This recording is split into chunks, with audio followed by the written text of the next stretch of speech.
With COP26 recently concluded, member states have pledged to improve their efforts on climate action, as environmental and socio-economic vulnerabilities are on a steady increase.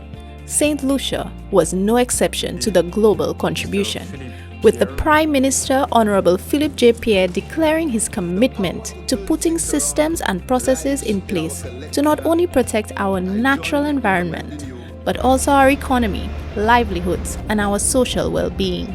The government of St. Lucia, in collaboration with its development partners, the World Economic Forum and the United Nations Office for Project Services, have outlined a way forward that aligns strategies to access finance in an effort to help our nation achieve its development objectives.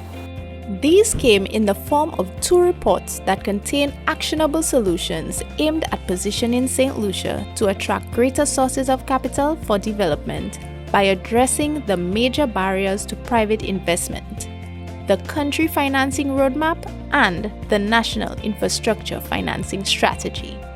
Both reports identify and quantify strategies to unlock capital and financing that will help achieve the immediate and long-term national development priorities as well as the Sustainable Development Goals. Beginning in 2020, the CFR was compiled following roundtable and multi-sectoral discussions with leadership representatives from over 50 institutions, including from private sector institutions, development finance institutions, banks, private investors, among others. The CFR serves as a reference point to private and institutional investors who are seeking investment opportunities in St. Lucia. It is an all-encompassing report that highlights the core areas with greatest potential for progress for St. Lucia, such as reskilling and renewable energy. A primary outcome of the CFR dealing with labor reskilling is a scheme that is aligned with the island's sustainable economic recovery. This seeks to build the capacity of 500 to 600 persons around the areas of hospitality, digital work, green and blue jobs by the end of 2022, at no upfront cost to the government of St. Lucia.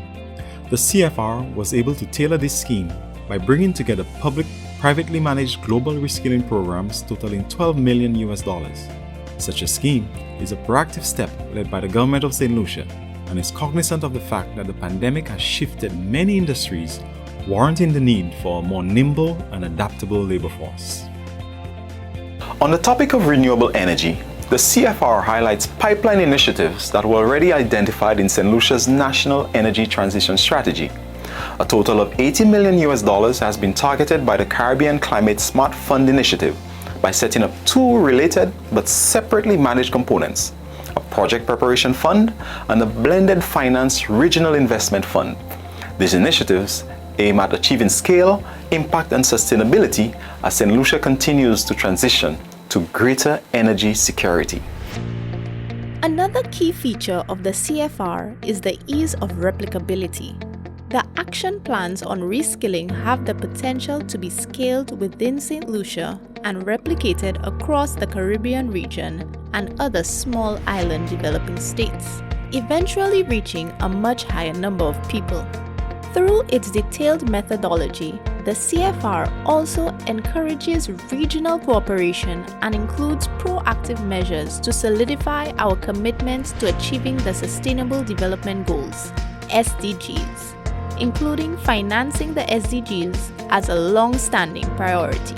St. Lucia is now poised to better implement several related aspirations around renewable energy that are aligned to the global climate agenda, all in an effort to working towards achieving net zero carbon goals.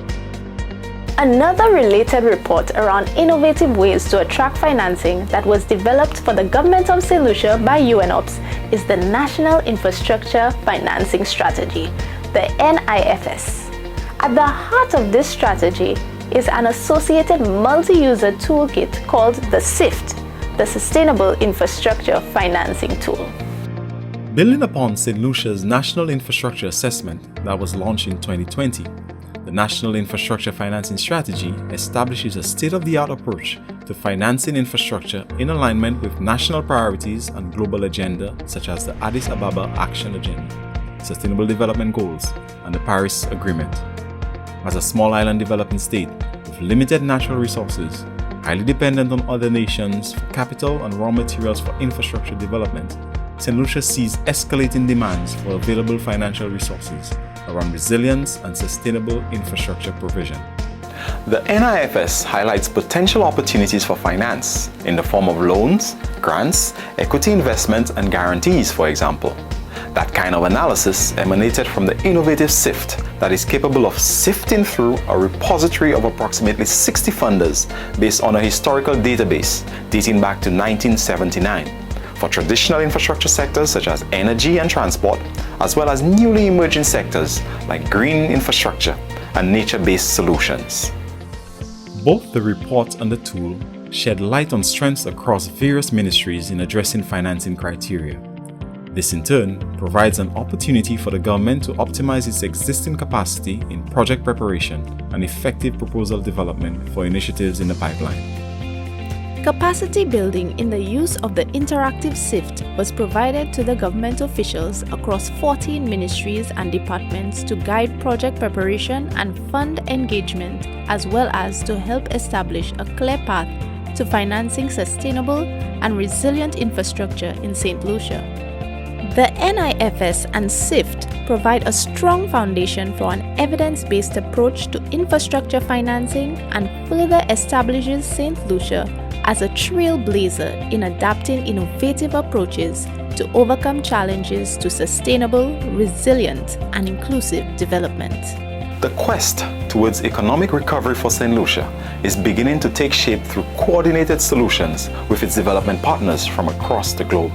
Our nation and its people remain committed to bouncing back to life, back to being a vibrant, prosperous, and thriving economy that once was the Helen of the West Indies.